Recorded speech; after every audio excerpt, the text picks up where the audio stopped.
Merci, Madame la Présidente. Nous comprenons et partageons l'émotion de la ministre. On nous a signalé que des représentants du 22e régiment seraient des nôtres aujourd'hui. Alors, permettez-moi d'entrée de jeu de les saluer, alors que nous commémorons la contribution inestimable des combattants qui ont courageusement arpenté la crête de Vimy le 9 avril 1917 pour se lancer à l'assaut de positions allemandes jugées imprenables. On a peine à imaginer l'angoisse qui les tenaillait au moment d'affronter les tirs nourris des mitraillettes ennemies. L'autre 150e a souligné cet événement marquant en ces termes.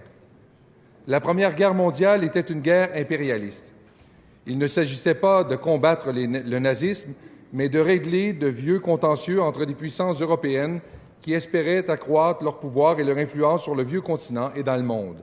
Cela dit, de nombreuses personnes pleines de bonne foi, de courage et de patriotisme se sont portées volontaires. Au sein du corps expéditionnaire canadien, on dénombre près de 35 000 Canadiens français. Une partie d'entre eux, d'ailleurs, vont participer à la bataille de Vimy, lancée le 9 avril 1917. Cette crête donnait aux Allemands un avantage stratégique important sur toute cette région de la France. Depuis 1914, Britanniques et Français avaient plusieurs fois, mais en vain, tenté de reprendre cette colline. Après quelques jours de combat, les Canadiens triompheront et les Canadiens français s'y distingueront. Parmi eux, Jean Briand, mort sur les champs d'honneur l'année suivante et décoré de la Croix de Victoria. Quelques soldats canadiens-français vont raconter cette bataille dans des lettres à leurs proches.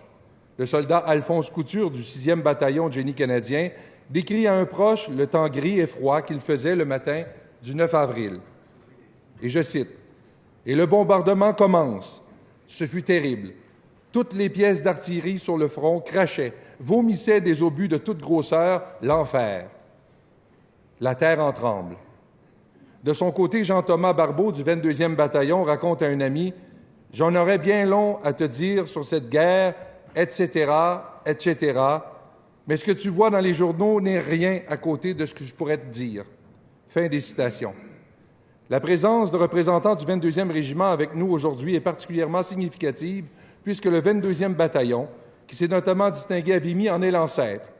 Il visait à donner aux Canadiens français une unité où ils pourraient se retrouver, être commandés et combattre côte à côte dans leur langue. On a trop souvent souligné le fait que les Canadiens français avaient cherché à éviter l'enrôlement pendant le premier conflit mondial. C'est oublier les appels passionnés d'Oliver Asselin, qui, bien que pacifiste et dénonciateur de cette guerre impérialiste, s'est enrôlé et a invité ses compatriotes, dis-je, à faire de même. C'est oublier que nombre des nôtres ont suivi son exemple et se sont distingués sur les champs de bataille, certains y laissant irrémédiablement leur santé, voire leur vie. Nous leur sommes redevables d'une dette éternelle.